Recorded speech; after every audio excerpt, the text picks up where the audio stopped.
Roblox ASIMs are my favorite form of genre on Roblox ever. They're like one of the only reasons I even come back to the platform with how terrible it is right now.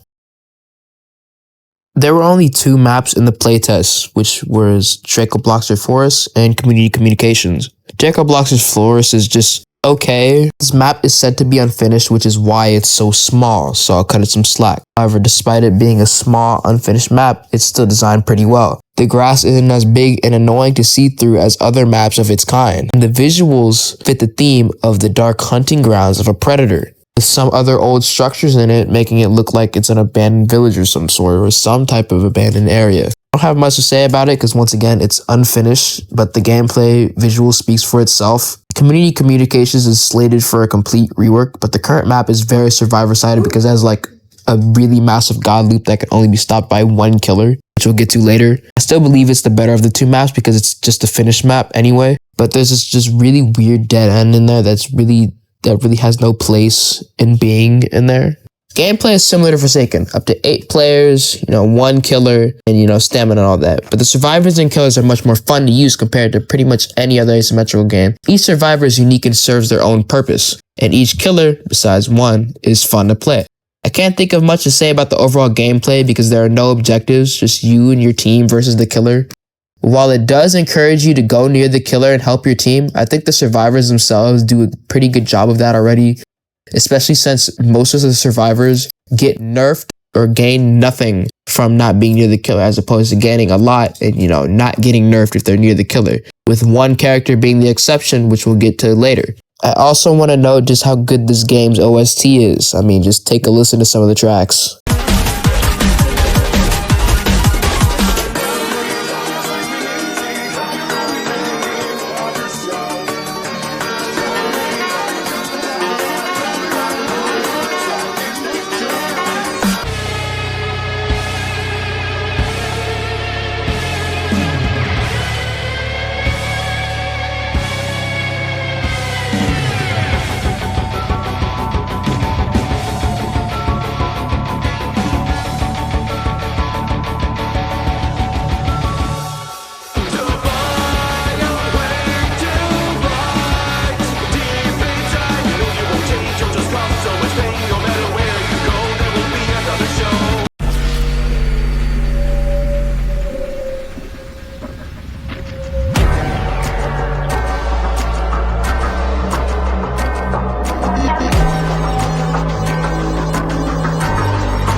He was a serial killer who bragged about killing people. Rocketeer will be the starter killer on this game's actual release, but that doesn't really matter right now. He has a mine he can place, which has a really massive blast radius. It had no counter during the public beta test, so I would just sit there constantly taking Rocketeer mines, and there's nothing I could do about it. I just constantly get slowed over and over and over and over again.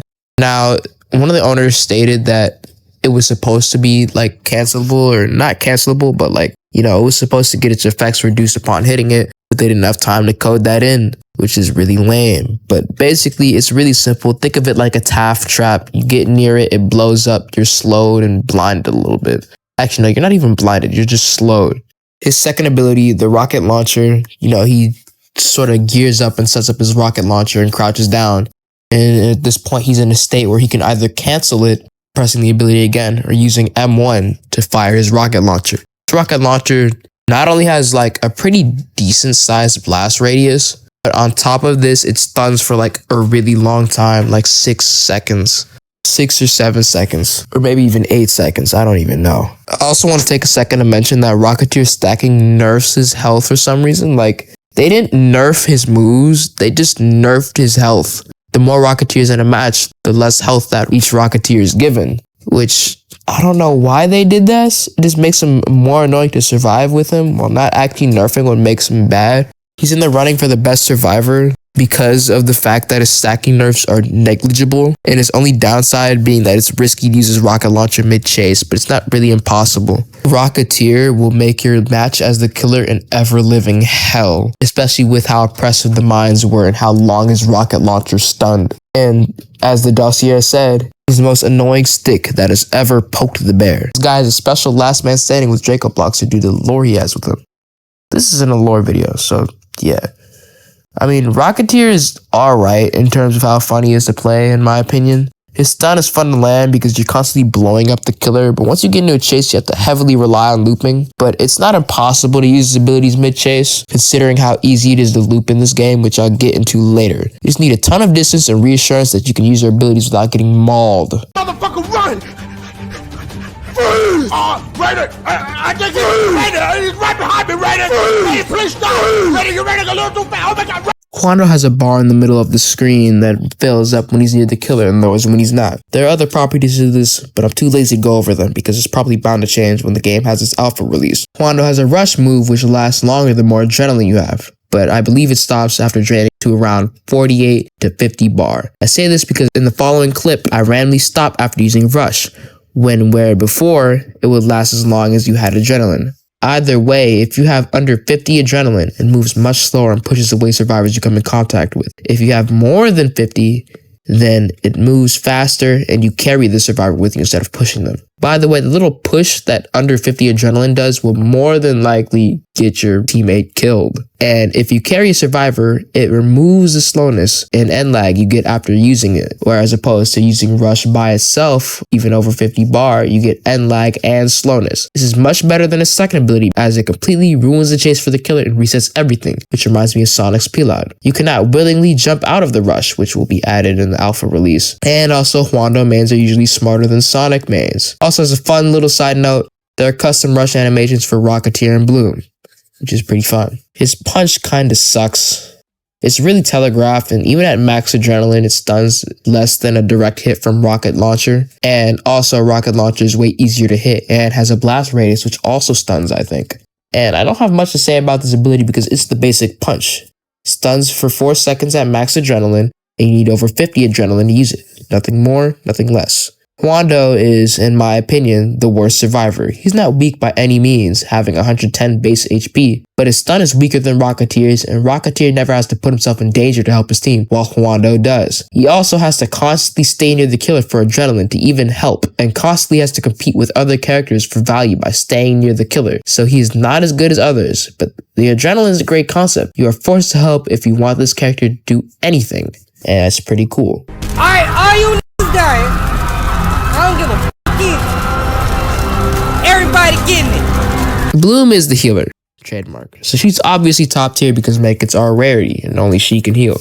She has a heal bar in the middle of her screen that fills up with each successful use of her abilities. This bar allows her to use a Rejuvenating Blossom. The more this bar is filled, the more healing Rejuvenating Blossom does. Living Touch spawns a small orb that follows the closest survivor without max HP, and it heals them for 3 HP. She can pretty much spam these as she can send out 3 at a time, and when the ball comes in contact with the survivor, you're given another charge of this move. And it heals very little, but very fast, as you constantly have balls to heal the survivor with. Vine Whip is little AoE blast, and if the killer is caught in it, both Bloom and the killer are giving slowness for 10 seconds, or until Bloom takes damage. This is good for direct support to your teammates, but not so much for self-sustenance, since once again, it gives Bloom slowness too. Rejuvenating Blossom is a 50 stud AoE heal, and anybody in this hitbox is healed. And as mentioned earlier, it heals more health the more bars she has. At first, I thought people were exaggerating when they said Bloom was really OP, but then I realized that she can just spam heals. She has so much healing power. And like people said, she can do like 200 points of healing or whatever per game. And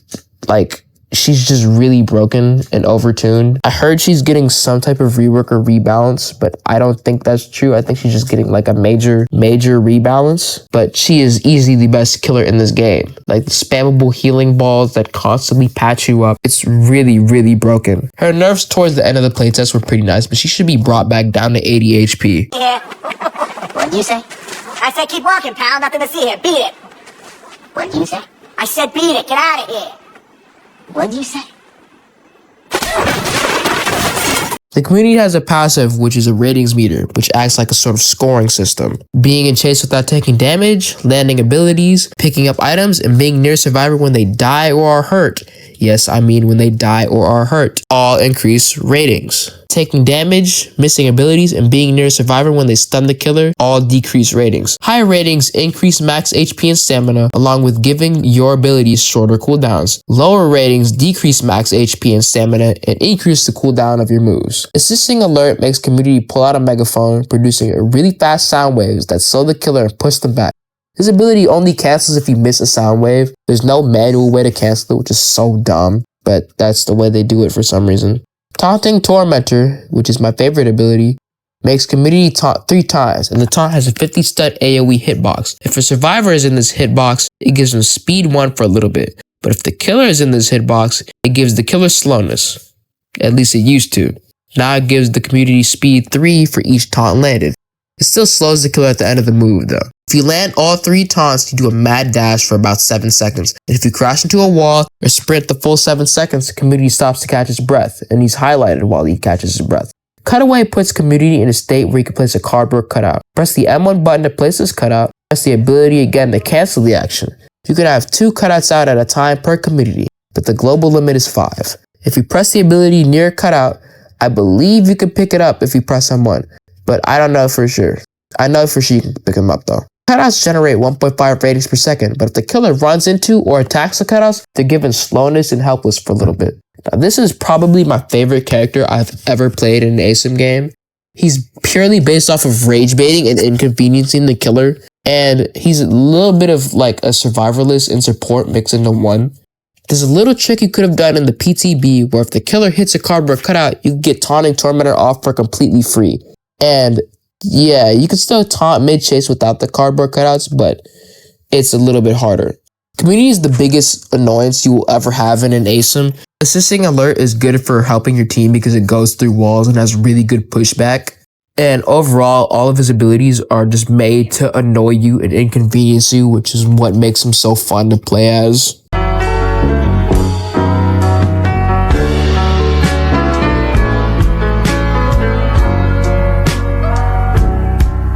Mari has a grudge passive where at the start of the round, the survivor closest to Mari is highlighted and she deals more damage to the survivor. Her M1 does like a little bit of damage, but it has extra bleed damage if it's dealt to the grudge. Pursuit is a dash move, and I have a lot to say about dash moves in this game, but we'll talk about that later. Basically, you push other convicts back, but if you hit your target, it pushes them back further and ragdolls them for longer and deals more damage. And that's about it. Fracture is another dash move, but it's a short one that you could use twice. If you hit your grudge, they deal more damage, you get ragdolled for even longer. And yeah, it's just that. It's just another dash move. She chomps forward or whatever. Shattering Scream blinds and slows anybody caught in its range. It also gives Mari a speed boost. The more people caught in its range, the higher speed boost. And any survivor caught in this is highlighted in pink. One of Mari's moves are slated for a rework, but to be honest, I think she just needs an entire kit rework. One of the biggest lowlights in this entire game. Like, you're either her grudge and get targeted the whole game, or you play as her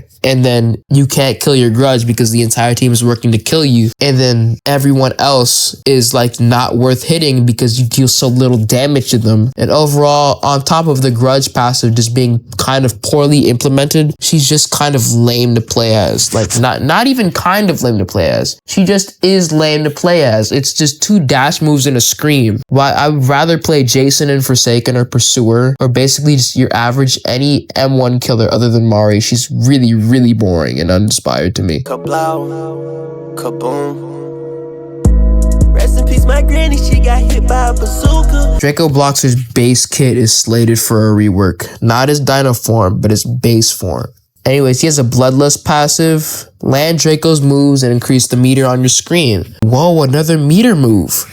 Your moves deal more damage. No, I think no. Just your M1 deals more damage the more Bloodlust you have. The M1 really sucks, but it's better when the blood meter is filled. In Search of Bodies makes you slightly more invisible and makes your M1 deal about 25% more damage. So it's stealth. It's a stealth-based move. Using any other move takes you out of this invisible state. Feral Frenzy is another dash move, which I'll go a little bit more in depth later, but basically you have a lot of turn control and it deals 35 damage. And it's really broken, and it's probably the best move in the entire game. Draconic Rage turns you into a dinosaur. Yep, a whole dinosaur. Dinosaur makes him faster but with less stamina. So if you just loop him, then you'll hopefully be okay. Earth Shatter is a big move that has like a triangular hitbox sort of. And Draco blocks are basically stomps and cause a big explosion where he's looking. This goes through walls and ragdolls. Also his M1 deals 50 damage. His next move is another dash move, which I forgot the name of. I think it's called Prey Hunting, but it's longer. It has a longer charge up and it's slower. And it is beefy damage, like beefy damage. And Draconic Hunger turns you back to base Draco Bloxer early. Draco Bloxer was my favorite killer to play in the PTB. His dash is super satisfying to land, unlike Mari's, but I'm still excited for his rework and I hope they lean more into his intended ambusher playstyle, but he's entirely carried by his dash, and his dinosaur move used to be weaker than his base form. Now it's thankfully better, but you can still pop it for extra stamina and get your stamina to max. 666 has one passive actually. When killing someone who has Sinborn, they get possessed and hunt other survivors. After a while they die, but you can kill them early via a stun. Guess 666 inflicts a special status effect called Sinborn with most of his moves. They take extra damage from 666, and if another survivor is near a Sinborn survivor, then they take damage and eventually get Sinborn as well. Also, Guess 666 has Sinborn survivors highlighted to them. His M1 deals 20 damage, 25 to those with Sinborn, according to the wiki. Unsought Insignia basically just places a trap. You can place 4 of these at a time and they stay there forever. If a survivor steps on it, then it explodes, but a survivor can bait this out. It also inflicts Sinborn if you're too close to it, even if you aren't caught in the explosion. I also forgot to mention this, but if Guest 666 is far away, then the little trap blows up instantly instead of being able to bait it out. Omnipresence allows guests to place an eye, and you can place up to 3 eyes. If a survivor is near an eye, they are highlighted and give guest 666 speed 1 for a little bit. If you use the move and M1 on an existing eye, you teleport to that eye, ragdolling anybody in the range of said eye. Prosecution puts guest 666 in a sort of floating state where his walk speed is increased. He can't be stunned and he can only M1. His M1 is replaced with a chain, however, and he gets around 3 or 4 chances to land the chain before the float state ends. If you land the chain, it begins a mashing match, where if you're in the match for 10 seconds or the bar at the bottom reaches 100, the mini game ends and the survivor escapes. But if you win the match and the survivor reaches you before those conditions, you do a 45 damage, and I think you ragdoll them. Actually, you do ragdoll them. Guess 666 is really not my style of killer, but even then, I enjoyed my time using him a lot. The hook is super satisfying to use and the traps make up for a slow run speed. And the eyes are also kind of underrated. I didn't see that many Sixers use them to their fullest potential. Sixer also gives every survivor and killer their nicknames, which is pretty fun. Also, Guess 66 has lore with Wando. Yeah, Fortnite balls all in your face. Hey. Fortnite balls all. This game is survivor-sided.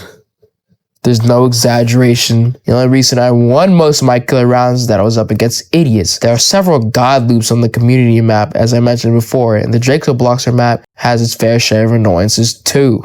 And something I noticed is that the time actually scales with the number of survivors. And I don't know why not many ASIMs do this. I think it's really good that they do this. Also, the hitboxes suck so unbelievably bad. They're fixing this with the recode, but in exchange, you have to wait until August for the alpha release. And I'm sure, as you can see in the gameplay footage, but these are the worst hitboxes I've ever had to deal with in an ASIM. Sometimes things clearly should hit, but they don't. Other times they clearly shouldn't hit, but they do. My ping is pretty low for most of this footage. We all like to hate on Forsaken because every killer added post-launch has a dash and a projectile. But I'm actually going to defend Forsaken a little bit here and say, despite this, at least these dash moves have different use cases and properties. Walk speed override is mostly used for punishing. Void rush is more mobile and better for catching people off guard. Or you could hit that risky void rush chain for a little more damage. Sixer's dash can jump in as low damage, but grants more blood for his little Timu rage mode. But the dash moves in Terror Realm all function the exact same with minor tweaks. Whoa, I use Mary Dash to catch up to people and deal damage. Same with Draco's dashes. Mari in general is also super boring, and I hope her rework changes that. Also, the grudge system kind of sucks, because you're just gonna get tunneled if you are the grudge. But on the other hand, if you're Mari, once again, like I said before, you barely deal damage to those who aren't your grudge. So you have to chase them while the other survivors breathe down your neck. Sometimes you don't even have a grudge, so you just still deal no damage. She's not only the weakest killer, but she's also still brain dead and unfun to use. My only real suggestion to fix Mari is to just rework her entirely so she's more interesting. Draco was the strongest until they nerfed his dash. Now he's just kinda, I mean, he's not that bad. His entire kit revolved around that dash because it was so broken while the rest of his moveset was alright. And there was a time where the dino form was weaker than his base.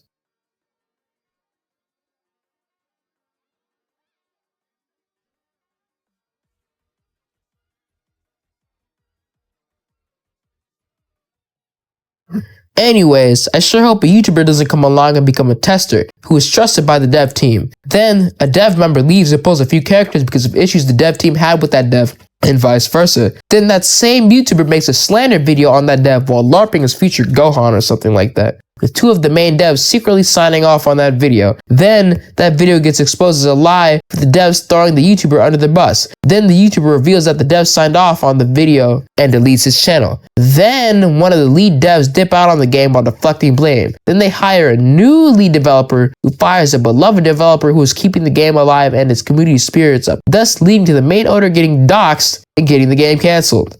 That'd be really funny if that happened. Not really. I wouldn't like that. Anyways, like and subscribe, all that good jazz and whatever. Bye-bye.